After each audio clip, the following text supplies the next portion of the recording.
Bueno, la semana pasada entonces empezamos con una nueva serie acerca de las doctrinas de la gracia, basándonos en un material que ya habíamos estudiado hace unos años ya en este estudio, que ya, de hecho, otro tema ayer que estaba hablando con unos hermanos, me puse a revisar rápidamente los correos y fue por ahí de un julio del 2013 que estaba ahí la petición del hermano Alonso que si se podía hacer un estudio en San Rafael y en la casa de la hermana Ali. Entonces estamos cumpliendo ya 6 años también acá, pues, gracias al Señor. Y el tema siempre es apropiado. ¿Por qué? Porque nos ayuda a aquellos que ya nos hemos expuesto al tema de las doctrinas de la gracia a recordar qué es lo que las Escrituras enseñan acerca de, y de esta manera poder explicar a otros de una mejor manera cuando vienen las preguntas, ¿verdad? Porque si algo también caracteriza cuando alguien se está exponiendo al calvinismo es que dependiendo a quién acuda se va a encontrar con personas que no van a representar apropiadamente la postura que nosotros sostenemos, sino que, como se dice en inglés, lo que van a estar atacando es un hombre de paja. O sea, ese no es el calvinismo, pero lo pintan como si fuera.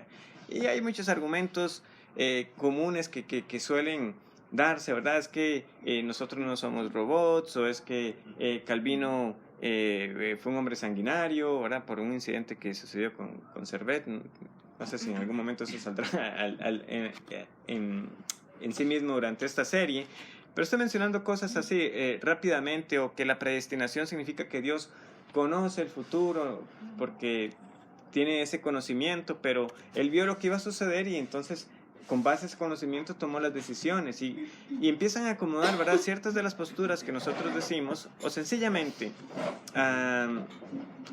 aferrándose a lo que han escuchado por años, no pueden concebir de que estén equivocados. Y para muchos de nosotros, cuando escuchamos estas cosas por la primera vez, ciertamente pudo haber alguna resistencia a algo que no terminaba de cuadrar con lo que quizás nosotros teníamos en nuestra mente acerca de cómo es Dios y cómo Él actúa. Pero ciertamente, al ver los pasajes de la palabra de Dios, tenemos que dar gracias de que el Espíritu Santo se plació en darnos el entendimiento para ver que en efecto esa es la enseñanza bíblica. Entonces, las doctrinas de la gracia, como preferimos llamarlas en la mayoría de las ocasiones, más que el calvinismo en sí mismo, pero o sea, son sinónimos, no hay ningún problema, es para resaltar eso. Son precisamente doctrinas que nos llevan a apreciar aún mejor esa gracia de Dios para con el hombre pecador. Porque hay que entender entonces que ese Dios soberano no fue tomado por sorpresa cuando el hombre cayó en Edén. Este Dios soberano tenía ya desde antes de la fundación del mundo un plan y apropiadamente un pacto de redención en el cual se comprometía con su mismísima gloria, con su mismísimo nombre, a salvar un pueblo para su gloria. Y que uno se vea favorecido como uno de esos que Dios quiso llamar para sí mismo. La pregunta que va a salir, como veremos cuando lleguemos a la doctrina de la elección, es ¿por qué a mí, Señor? ¿Por qué a mí? Ahora bien, propiamente hablando de la soberanía de Dios, ¿cuál fue el pasaje que les dije yo que nos sirve como esa buena definición, que es un versículo que debemos tener memorizado para decir que es la soberanía de Dios? Salmo 115, 3. ¿Quién lo quiere recitar?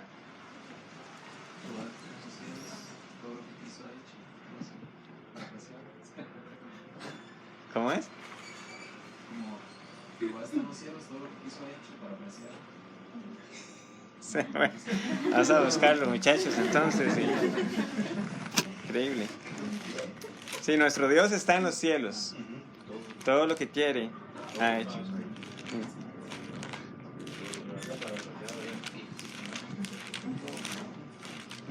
Lo que pasa es que yo les digo, de otra versión es hace todo lo que quiere. Pero en Reina Valera dice todo lo que quiere ha hecho, ¿verdad? Lo habla, todo lo que quiso ha hecho, sí, en el pasado. Entonces, Salmo 115, 3 nos dice: nuestro Dios está en los cielos, todo lo que quiso ha hecho. O también se puede decir, hace todo lo que quiere. Y luego de hecho vimos otros pasajes también, ¿verdad? Vimos otro Salmo y también vimos Isaías, donde se sigue enfatizando que Dios hace lo que quiere. Todo lo que quiero yo hago. Es como también lo dice en Isaías. Este es el Dios soberano, sin restricción. Es decir, el hombre no puede frustrar los planes de Dios. Vimos entonces que a la luz de esta definición básica, que nuestro Dios está en los cielos y todo lo que quiso ha hecho, nosotros tenemos el parámetro para saber de que al considerar los atributos de Dios, tenemos que llegar a la conclusión que Dios es soberano. Porque si Dios no puede hacer todo lo que quisiera, entonces no sería omnipotente. Pero precisamente porque Dios es omnipotente, puede llevar a cabo todo lo que se ha propuesto. También tiene que ver con la omnisciencia de Dios, particularmente como destacaba el autor que estamos utilizando. ¿Por qué? Porque si ocurriera algo que Dios no sabía, que lo tomó por sorpresa, quiere decir que está ocurriendo algo que Dios no pudo controlar. Pero Dios en ese sentido nunca es sorprendido. Dios nunca es sobreexaltado porque una situación, pero ¿cómo? ¿Por qué está pasando esto? Esto no fue lo que yo había determinado. Vemos que entonces no cuadraría, sino que vemos esa armoniosa interacción en lo que nosotros llamamos los atributos de Dios. Hablamos de los atributos para estudiar el ser de Dios, pero realmente Dios es omnipotente, Dios es omnisciente y no hay partes en Él. Y el que conoce todo y que tiene el poder para llevar a cabo todo, inevitablemente tiene que ser el soberano sobre todo. Por eso decíamos que hablar de la soberanía absoluta de Dios era en un sentido redundante, porque si no es absoluta, entonces no sería soberanía del todo. No podía quedar algo que se escapara del control de Dios. Y de esa misma manera también consideramos la inmutabilidad del consejo de Dios.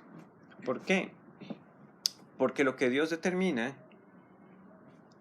sabemos que siendo Él también sabio y que conoce todas las cosas y que tiene todo el poder para llevarlo a cabo, de que así sea, no puede ser entonces torcido, no puede ser frustrado por la oposición del hombre. Nosotros vimos que estaba entonces esa distinción entre lo que Dios manda y que puede ser quebrantado, y lo que Dios manda y que entonces no puede ser del todo alterado, que ahí es donde hablamos del decreto.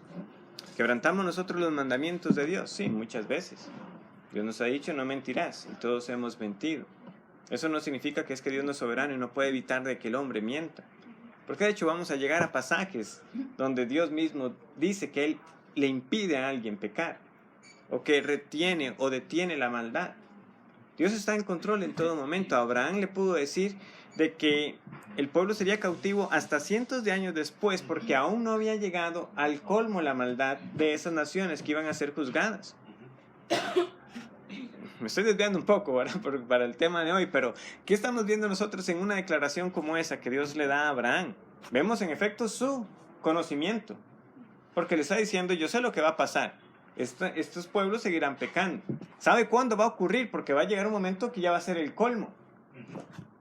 Y tiene el poder para que así sea, de manera que nada iba a impedir de que en efecto esas naciones siguieran rebelándose contra Él. Ahora, ¿hizo Dios esto de manera forzada, obligando a esas naciones a pecar contra Él? No, porque esa es en sí misma la naturaleza del hombre. Después del pecado de Adán, todos nosotros, como también declaran los salmos, nos corrompimos desde la matriz y pecamos contra Dios. Por eso ven que aunque estoy hablando de la soberanía de Dios, ya he hablado también acerca de la elección, he tenido que hablar acerca de la incapacidad total humana, porque así son las doctrinas de la gracia, también están en sí mismas entrelazadas. Vamos a ampliar entonces hoy en dos aspectos más acerca de la soberanía de Dios. El tercer aspecto que vamos a estudiar son los decretos divinos, y en cuarto lugar vamos a ver que Dios es dueño de todo. Ahora, este último punto, que Dios es dueño de todo, no lo vamos a poder terminar hoy por la cantidad de pasajes que podemos estudiar al respecto. Entonces, los decretos divinos. Vamos al Salmo 33, 9.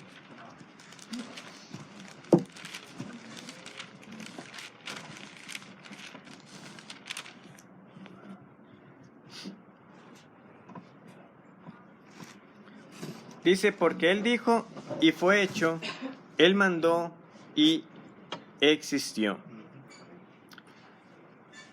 Dice así, cito para ustedes, el tercer fundamento de la soberanía de Dios contesta a la pregunta ¿de dónde proviene la realidad? Según la Biblia, toda la realidad es producto de los decretos divinos hechos antes de la fundación del mundo. El mundo existe porque Dios así lo quiso y así lo determinó.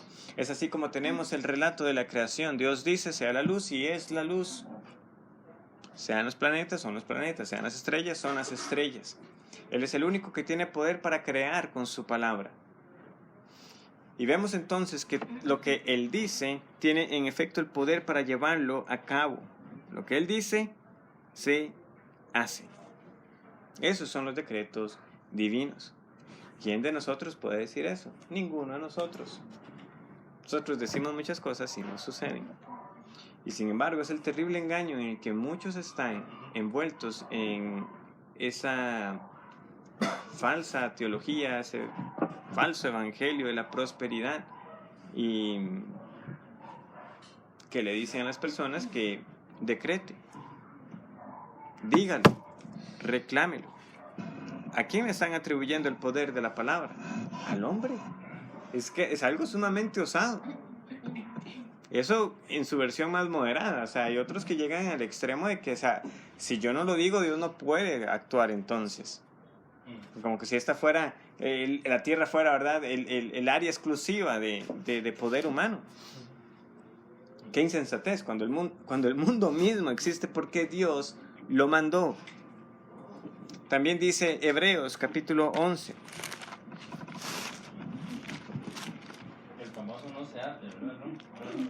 También sacado de su contexto el atar de que es claramente relacionado en el contexto de la iglesia, es también abusado. Totalmente fuera de contexto. Y no diga eso por el que no diga eso. Dice Hebreos 11 del 1 al 3.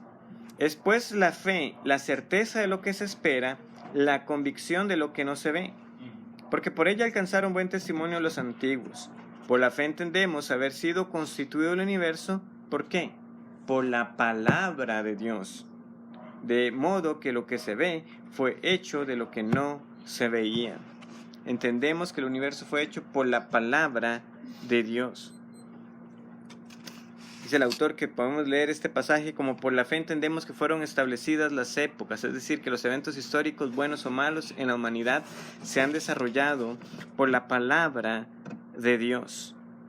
Es decir, no estamos hablando solamente del hecho de la creación material, es que lo que acontece también fue así determinado por Dios. Entonces, cuando empecemos a ahondar, ¿verdad?, más en los temas del pacto, de la elección, de la predestinación, es evidente que entonces Dios no solamente se limitó a crear el mundo, sino que y a establecerle un orden. Es decir, los planetas van a girar, van a existir estas 4 leyes fundamentales para la interacción de los cuerpos celestes, de la materia, de los átomos. No solamente se limitó a ello, sino que en efecto estableció el orden de las cosas. De hecho, adelantándome también a otro de los pasajes, ¿qué es lo que Pablo le dice a los atenienses en Hechos 17? Que el Señor ha determinado también el límite de nuestra habitación. En un primer sentido, el hecho de dónde nacimos, pero claramente debe entenderse también al cuándo nacimos. ¿Por qué esta época? O sea, esta es la época en la que puedo decir que estoy existiendo. ¿Y por qué? Porque así lo quiso el Señor. Yo ignoro cuántas generaciones más han sido antes de mí. Obviamente, llegando hasta atrás, vamos a llegar hasta Adán. Pero el punto es que es ahora. Y en este país llamado Costa Rica. Y que seamos nosotros los que estemos aquí en este momento. Dios es quien ha establecido los límites de nuestra habitación. Él ha decretado entonces no solamente que el mundo fuera, sino todo lo que ha acontecido. Y no solamente hablando del mundo como el planeta Tierra, sino todo lo que acontece en todo el universo. Porque también luego nos dice Isaías, ¿verdad?, que Dios llama a las estrellas por su nombre. Ahí está también el poder de su palabra. ¿Y cuántas estrellas hay? No tenemos ni idea. Pero solo tenemos conocimiento de que uno sigue viendo y sigue viendo más. Y el Señor dice que las llama. Ese es el poder de su palabra. Apocalipsis 4:11 dice: Señor, digno eres de recibir la gloria y la honra y el poder, porque tú creaste todas las cosas y por tu voluntad existen y fueron creadas. Todas las cosas deben su existencia a la voluntad de Dios. Todo. Todo. ¿Dónde más vemos nosotros esos decretos de Dios en acción? Bueno, constantemente que leemos nosotros en los evangelios. Y esto aconteció para que se cumpliese lo dicho por el profeta. Y esto aconteció para que se cumpliese lo dicho por el profeta. En Mateo, ¿verdad? Nosotros lo encontramos en muchísimas ocasiones, ¿verdad? Porque era el particular interés de este evangelista que esa audiencia judía viera que en efecto todas las escrituras del Antiguo Testamento apuntaban a Cristo. Pero ¿cómo fue esto? Vean, por ejemplo, Mateo, capítulo 2. Vamos a leer a partir del versículo 13. Ya sabemos, ¿verdad?, que de antemano estos sabios de Oriente estaban diciéndole a Herodes que habían visto, ¿verdad?, el astro, ¿verdad?, que anunciaba. ¿Y qué pasa cuando los hombres se ponen a indagar acerca de eso? Ellos dicen así, versículo 5. Ellos le dijeron: en Belén de Judea, porque así está escrito por el profeta. O sea, no era cualquier lugar. Entonces vemos que también donde nació Cristo, así fue decretado por Dios, para que se cumpliera lo dicho por el profeta.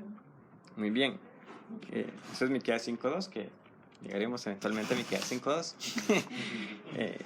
en cuanto a las predicaciones. Pero en Mateo 2:13 empezamos a leer lo siguiente: después que partieron ellos, he aquí un ángel del Señor apareció en sueños a José y dijo: levántate y toma al niño y a su madre y huye a Egipto y permanece allá hasta que yo te diga, porque acontecerá que Herodes buscará al niño para matarlo. Y él despertando tomó de noche al niño y a su madre y se fue a Egipto. Vamos a parar aquí. Vamos a ver es la parte de cómo se cumplen las profecías, pero notemos cómo el ángel puede llevar un mensaje, porque Dios le ha dado el conocimiento al ángel de cuáles van a ser las acciones de Herodes, ¿verdad? O sea, también de nuevo mostrando que el Señor nada le toma por sorpresa. Entonces dice el versículo 15: y estuvo ya hasta la muerte de Herodes, para que se cumpliese lo que dijo el Señor por medio del profeta, cuando dijo: de Egipto llamé a mi hijo. Este pasaje ha dado mucho de qué hablar porque es en cuanto a Oseas. Si alguno luego quiere escuchar con más detalle, les puedo compartir el sermón de Oseas cuando en su momento se expuso este pasaje. Porque esta como tal no es la profecía típica de cuando se va y lee Oseas. Quien realmente está hablando ahí, de quien está hablando el profeta, es del pueblo de Israel, en efecto. Y sin embargo está diciendo que aún eso se cumple en el Señor. ¿Por qué? Porque también tenemos nosotros lo que se conocen como tipos. Pero vean que aún eso Mateo está diciendo, aún algo, aunque no es una profecía que anunció ese futuro de si el Señor Jesús, el Mesías, va a ir de Belén a Egipto a refugiarse de alguien que atentaba contra su vida, se puede trazar apropiadamente que aún ese evento también era necesario. ¿Para qué? Porque Jesús, como el verdadero Israel, también estaba ilustrando en su vida lo que tenía que ser el verdadero Israel de Dios. Solo que con una gran diferencia. Donde Israel falló, Jesús triunfó, ¿verdad? Jesús fue llevado, como vamos a ver luego en Mateo, al desierto. Pero en el desierto, ¿qué fue lo que ocurrió? Israel tentó a Dios. Jesús más bien fue el tentado y venció la tentación.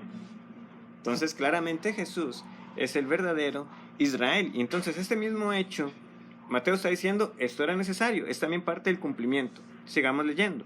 Herodes entonces, cuando se vio burlado por los magos, se enojó mucho y mandó a matar a todos los niños menores de 2 años que había en Belén y en todos sus alrededores, conforme al tiempo que había inquirido de los magos.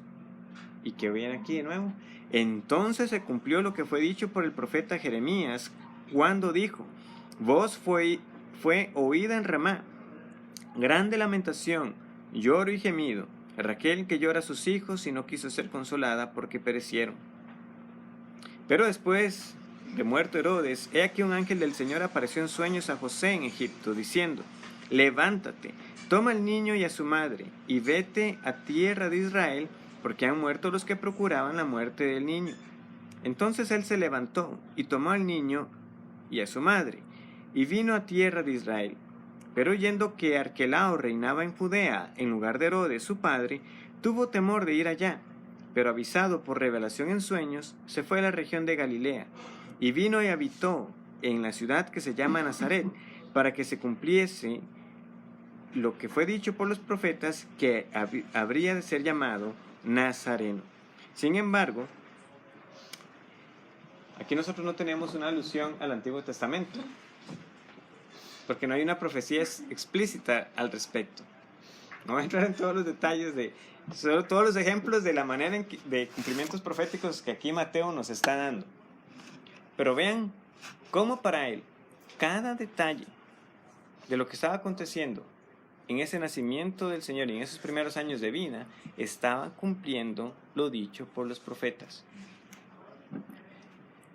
Esto ya lo habíamos visto en otro momento, ¿verdad? Cuando estábamos llegando al final de la serie de Juan, en esos capítulos acerca de la crucifixión y muerte del Señor, de que por más que un enemigo quisiera decir, no, que es que Jesús hizo un montaje, usted dice, es que sencillamente hay eventos que no podían estar bajo el control. Entonces, si veíamos eso en esos momentos de la crucifixión y de la muerte, ¿cuánto más en el nacimiento?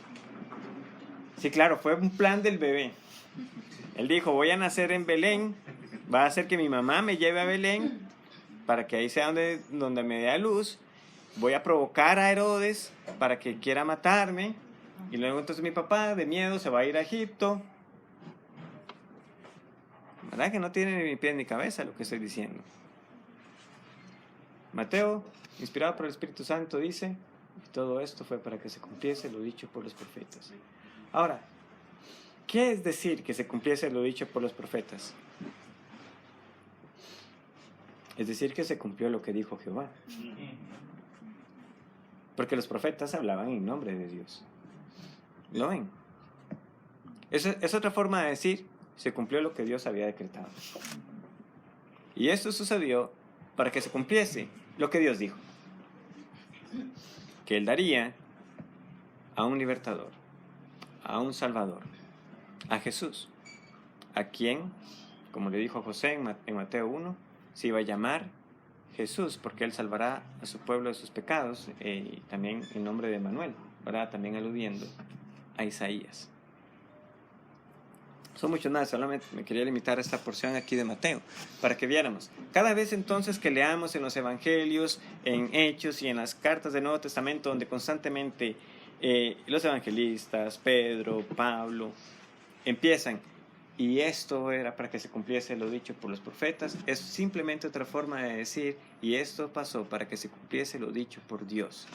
Esto pasó para que se cumpliese lo que Dios había decretado, para lo que Él había emitido con la palabra de su poder.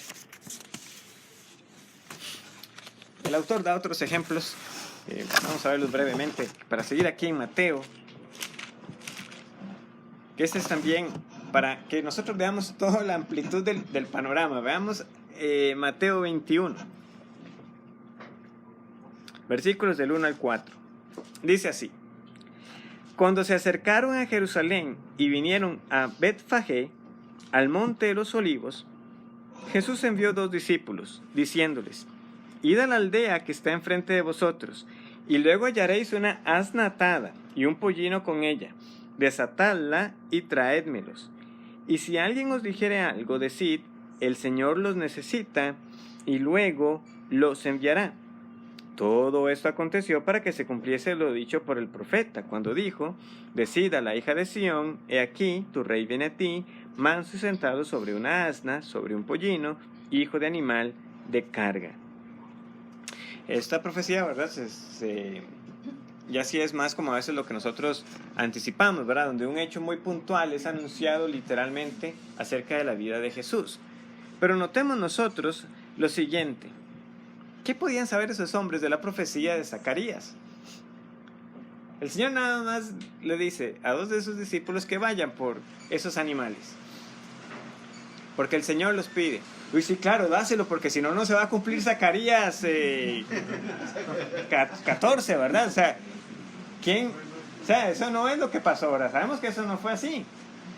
O sea, muchas personas ni estaban conscientes de que lo que estaba aconteciendo, de lo que ellos decían o lo que hacían, era el cumplimiento de una profecía. Y sin embargo, nuevamente Mateo, inspirado por el Espíritu Santo, puede decir, y esto aconteció para que se cumpliese lo dicho por el profeta. Ese es nuestro Dios. Ese es. No hay evento muy pequeño que hubiera sido pasado por alto. Al punto que Pablo escribe en Gálatas que en el cumplimiento del tiempo Jesús se encarnó. No fue ni antes ni después. Siempre está a tiempo. Dios nunca está a prisa y tampoco está retrasado. Siempre a tiempo, siempre en el lugar, siempre en control.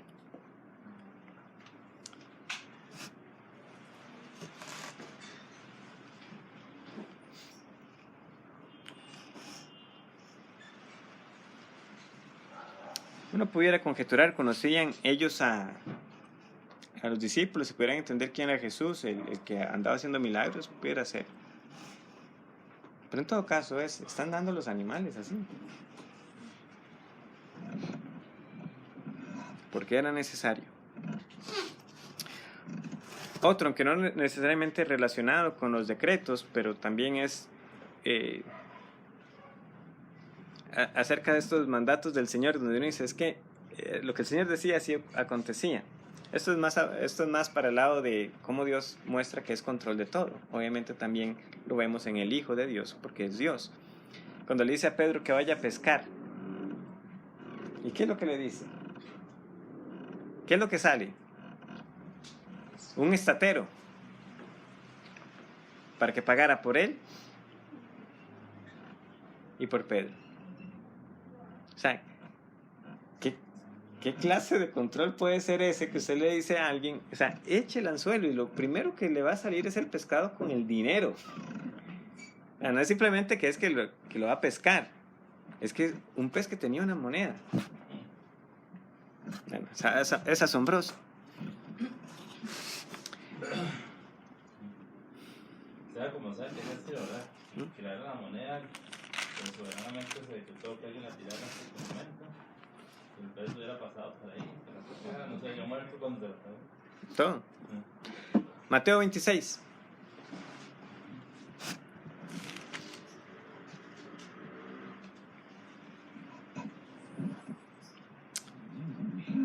Versículo 55. En aquella hora dijo Jesús a la gente: como contra un ladrón habéis salido con espadas y con palos para prenderme. Cada día me sentaba con vosotros enseñando en el templo y no me prendisteis. Mas todo esto sucede para que se cumplan las escrituras de los profetas. Entonces todos los discípulos, dejándole, huyeron. Y aquí es todo. Tanto la oposición como el hecho de que lo dejaron solo a Jesús.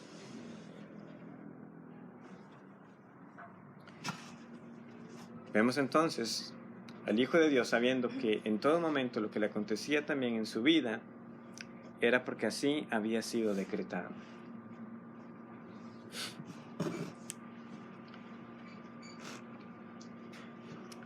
Añade él, los soldados romanos se repartieron los vestidos de Jesús para cumplir con lo dicho por el profeta.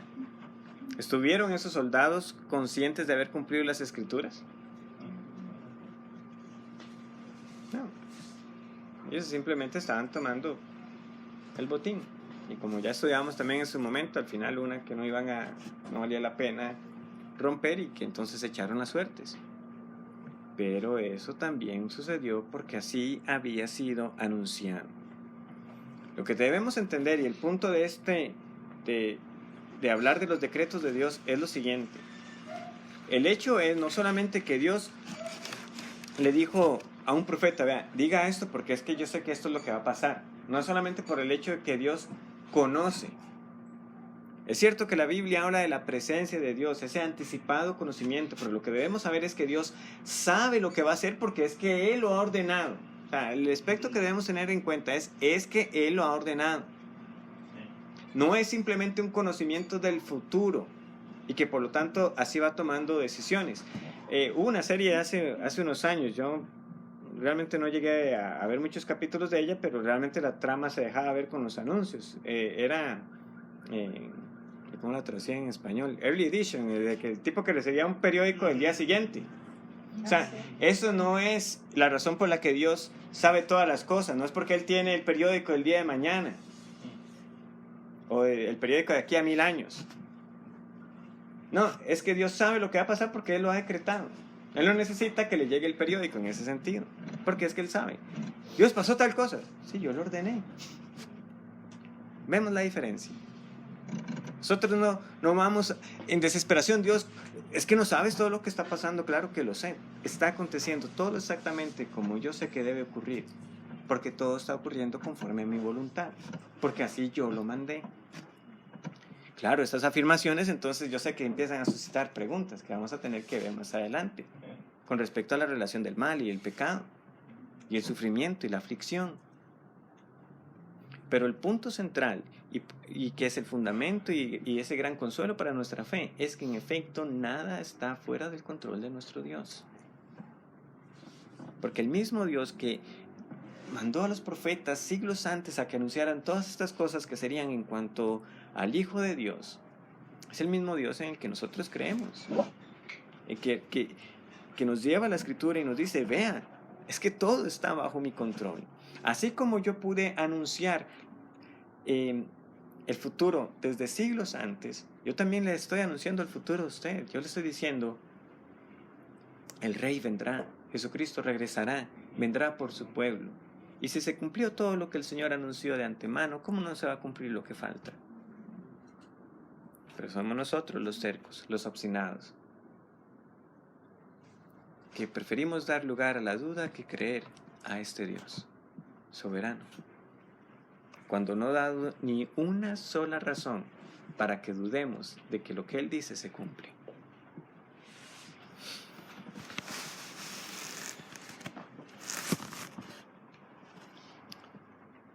Dios conoce el futuro porque la realidad es producto de su voluntad. El futuro no es algo que Dios prevé, es algo que Él ha creado. La presencia de Dios es simplemente su propio entendimiento de sus propósitos que ningún poder en el universo puede alterar. Pues así son sus decretos, son inalterables, son inmutables. El hombre, los ángeles y los demonios están limitados a lo que Dios les permite hacer. Todo forma parte de un gran plan que resultará para la gloria de Dios. Y el cuarto fundamento de lo que estamos viendo, Dios es dueño de todo. Y vamos a finalizar simplemente viendo unos pocos pasajes para dejar como la antesala. Entonces la próxima, entre 2 semanas, si el Señor lo permite, cómo es que Dios tiene en efecto control sobre todo. Pero veamos unos cuantos pasajes que sin lugar a dudas nos dicen, vean, es que no hay nada que esté fuera de su control. ¿Por qué? Porque Él es dueño de todo. Éxodo 9:29.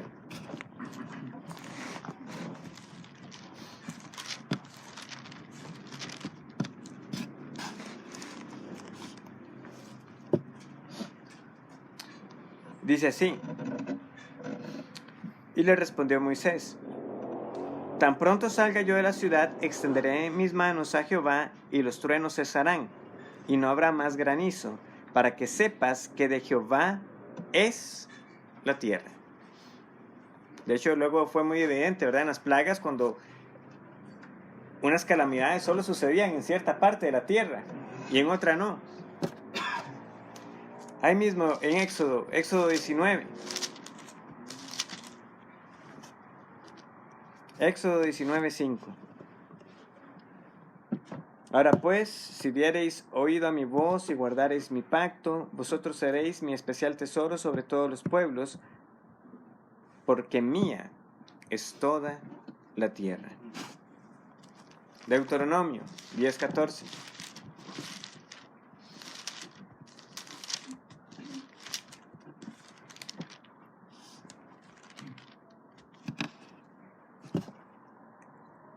Deuteronomio 10:14 dice: He aquí, de Jehová tu Dios son los cielos y los cielos de los cielos, la tierra y todas las cosas que hay en ella.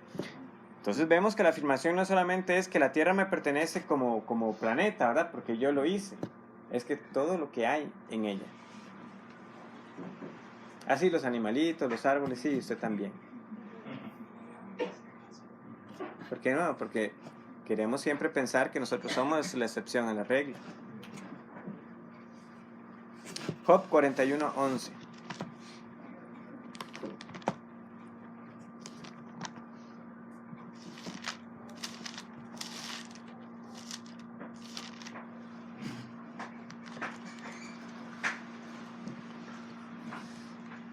Está el Señor, ¿verdad?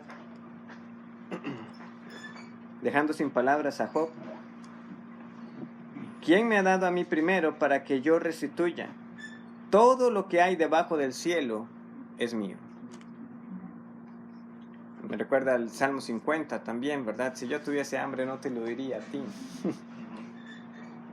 Toda la tierra es mía. Dice también 1 de Crónicas 29:11, tuya es, oh Jehová, la magnificencia y el poder, la gloria, la victoria y el honor, porque todas las cosas que están en los cielos y en la tierra son tuyas. Y ahora que estamos en Job, avancemos a Salmos, Salmo 89:11.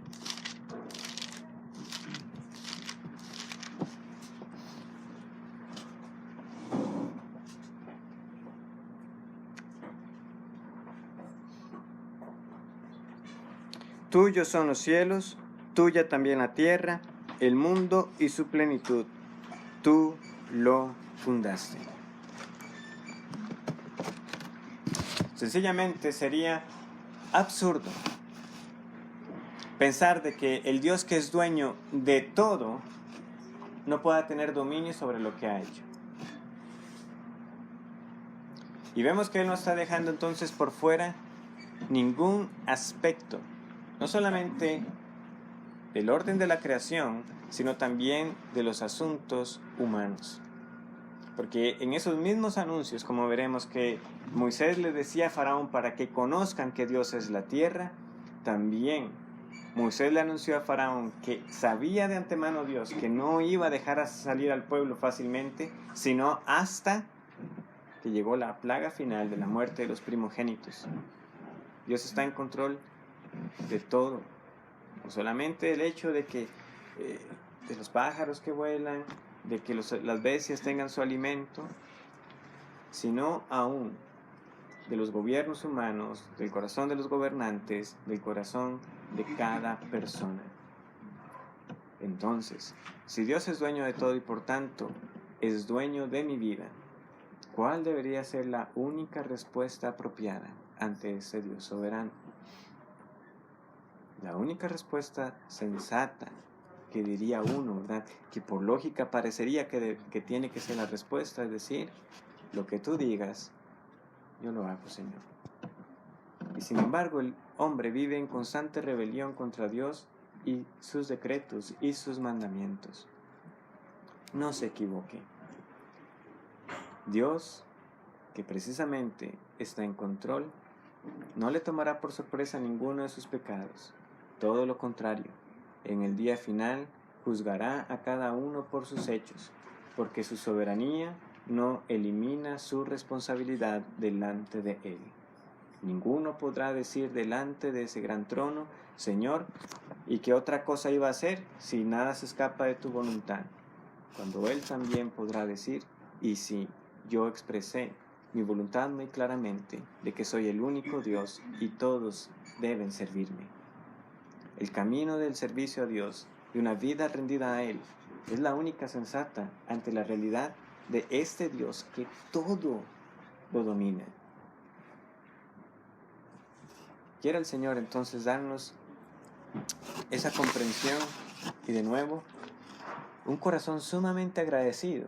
Si usted puede decir, por la gracia de Dios, esto ya me lo hizo entender hace mucho tiempo, que yo no soy dueño de mi vida, sino que yo le pertenezco completamente. Y si es así, entonces que cada día se refleje a otros, que en efecto usted vive como vive porque está en completa tranquilidad de que nada le acontecerá que no sea la voluntad de Dios, en su sentido más estricto del decreto, pero también en ese sentido amplio de su voluntad revelada para que la hagamos. Yo sé lo que Dios ha pedido de mí, y mientras yo esté haciendo lo que Él me haya pedido, estaré seguro. Pero mientras yo viva en rebelión contra Él, lo único que me espera entonces es el juicio. Oremos.